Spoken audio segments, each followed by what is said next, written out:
We've got your top 10 must-adds for fantasy baseball for Week 7 coming up next on Beat the Odds. Don't go anywhere. Hello, sports fans. Welcome back to another episode of Beat the Odds. We're going to count down the top 10 ads for Week 7 in fantasy baseball. If you like this type of content, don't forget to like the video, subscribe to the channel, and ring that notification bell so that way you can be notified whenever we drop an episode. Also, we do have a giveaway. Our 1,000 subscriber giveaway is in one of our videos on the channel. Make sure you hit that up there and get yourself in on that giveaway. Let's get us started here with number 10. We're going to Baltimore. Austin Hayes, 47% owned here, batting 6th in the lineup. Last week he had 2 runs batted in on a 350 average here. Currently 87th percentile average exit velocity and 89th percentile in barrel for the year here. Baltimore is also 8th in runs scored. So there's a lot of run scoring opportunities to be had here for Austin Hayes. And he's in a great spot currently to be able to pick some of those runs up here for the score sheet. I'd pick him up here if you do need an outfielder, for sure. Up next, we're going to go to San Francisco. J.D. Davis, 42% owned, currently batting 3rd in that lineup. 2 runs batted in, 417 average here last week. Again, looking at some really good StatCast stats here. 94th percentile in average exit velo and 94th percentile in hard hit percentage. His spray chart's also pretty favorable for the short wall in Oracle Park. He's hitting a lot of fly balls the other way. And he's also hitting behind Thairo Estrada, so that should give him extra runs batted in as well here as the season progresses if he stays in that spot in the lineup. Coming up at number 8, we talked about him quite a bit here. Elias Diaz, 48% owned, batting 5th in Colorado. 2 runs batted in, 1 stolen base, 286 average here. He's been making a weekly appearance on this list. I would choose Elias Diaz currently over some of the catchers you'll see ranked higher than him, specifically Cal Raleigh, MJ Melendez, and Alejandro Kirk.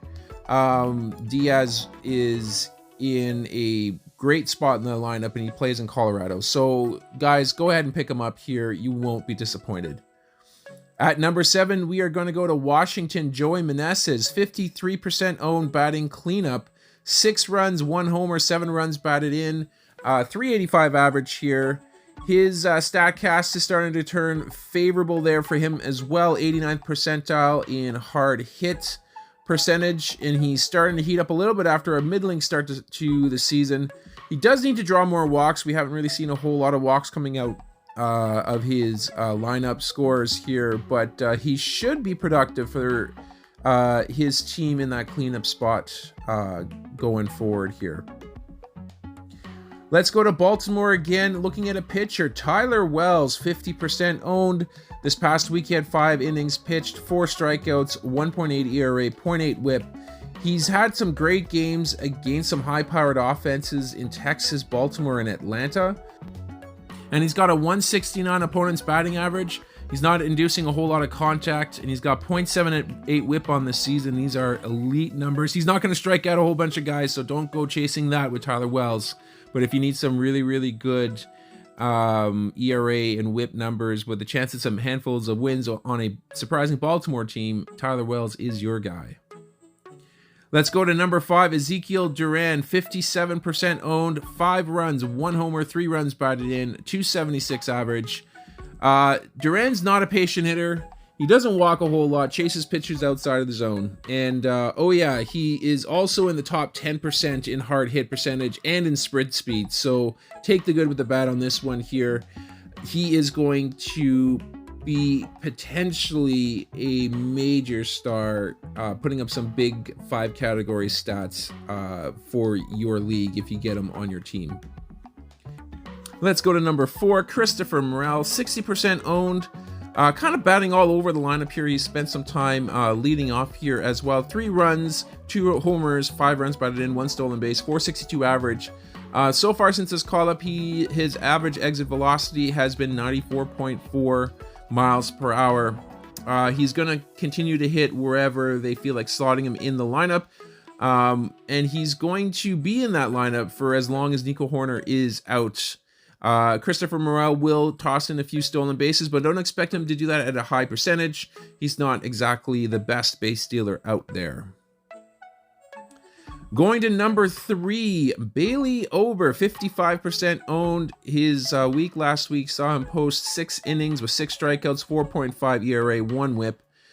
He has yet to face some real stiff competition, but he's kept hitters off the base pass with a 186 opponent's batting average. And of course, Minnesota is 3rd in the majors in team ERA, so that pitching staff is getting some real good help there from their coaches. I expect Bailey Ober to be able to have a pretty high floor over the course of the remainder of this season.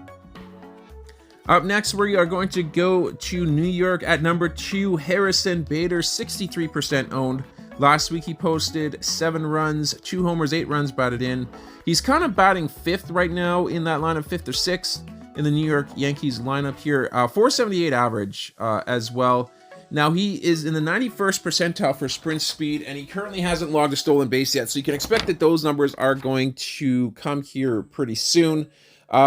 As proof, you can take a look at the 2 triples he's already logged. They were discussing having Harrison Bader bat leadoff on this team in front of Aaron Judge, and based on the way that there's been a bit of a revolving door around that, I still think that that might be in play, and if that does happen to occur, you can expect Bader's numbers to rise quite a bit. And last but not least, at number 1, Yennier Cano, 59% owned. 4.2 innings pitched last week, 1 save, 6 strikeouts, no ERA, 0.21 whip. He currently has 6 holds and 3 saves year to date. He has also only 3 hits and no walks year to date. He has 22 strikeouts and 18.2 innings pitched year to date. So these are the reasons why you pick up a guy like Yennier Cano, even if he's not your main closer. Take a look at Felix Bautista and his role last year. He wasn't the closer to start the year, but he took over after Jorge Lopez was shipped to Minnesota at the trade deadline.